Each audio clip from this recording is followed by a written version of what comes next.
Trump ने executive order 6 फरवरी का निकाला, सेक्शन 4 कोट कर रहा हूं, डायरेक्टली इनडायरेक्टली अगर हम रशिया का ऑयल लेंगे तो 25% लगा देगा। कौन है सर वो गोरी चमड़ी वाला वहां बैठकर हमको बोलने वाला कि हमने इस मुल्क को आजाद इसलिए करवाया था कि वहां बैठकर बोलेगा मैं जिससे चाहा तेल खरीदूंगा। तुम होते कौन हो? तुम मेरे माई बाप हो क्या? सर आप आ जाइए यूएस ट्रेड डील पर। जो ट्रंप ने एग्जीक्यूटिव ऑर्डर 6 फरवरी का निकाला, सेक्शन 4 कोट कर रहा हूं, डायरेक्टली इनडायरेक्टली अगर हम रशिया का ऑयल लेंगे तो 25% लगा देगा। कौन है सर वो गोरी चमड़ी वाला वहां बैठकर हमको बोलने वाला कि हमने इस मुल्क को आजाद इसलिए करवाया था कि वहां बैठकर बोलेगा मैं जिससे चाहा तेल खरीदूंगा। तुम होते कौन हो? तुम मेरे माई बाप हो क्या? आप 25% लगाएंगे सर। और वर्ड क्या इस्तेमाल किया? इंडिया, यानी अब नयारा जो है नयारा कंपनी बंद हो जाएगी और हमको मॉनिटर करेंगे, आप भारत को उस पर ओवरसाइट करेंगे। अफसोस की बात है कि सरकार खामोश है। सर 2019 में ईरान का ऑयल मत लो बोले, आपने गलती की, आपने ईरान का ऑयल नहीं लिया। तो अमेरिका ने कहा कि इराक से लो, कंपेरेबल रेट पे, कंपेरेबल रेट पे, मार्केट रेट, नॉमिनल प्राइस पे नहीं। आज यूएस कह रहा है कि मोनोपोली रेट पे लो। कहां है सर? हम क्यों कर रहे हैं? क्यों इतना गिर रहे हैं इस गोरी चमड़ी वाले के सामने? आखिर हमारी हमियत कहां है सर?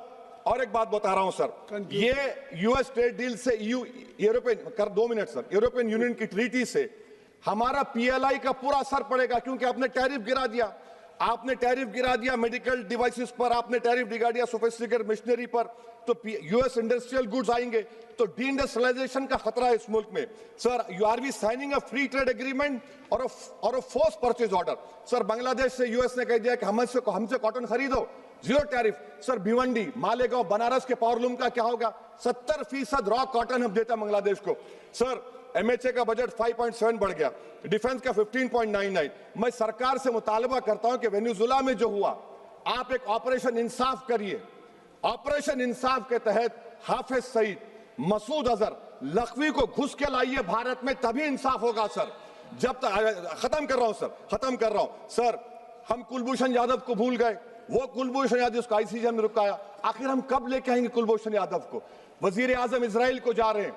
मैं उनसे ये मुतालबा करता हूं कि वो गाजा को जाएं, 15 मिनट जाकर देखें, 60,000 फलस्तीनों खत्म कर दिया गया। और नेतन्याहू पर आईसीजे का अरेस्ट वारंट है, आईसीसी का, और आईसीजे में केस चल रहा है सर। तो मैं आपसे मुतालबा करता हूं कि वजीर आजम गाजा के बारे में देखें।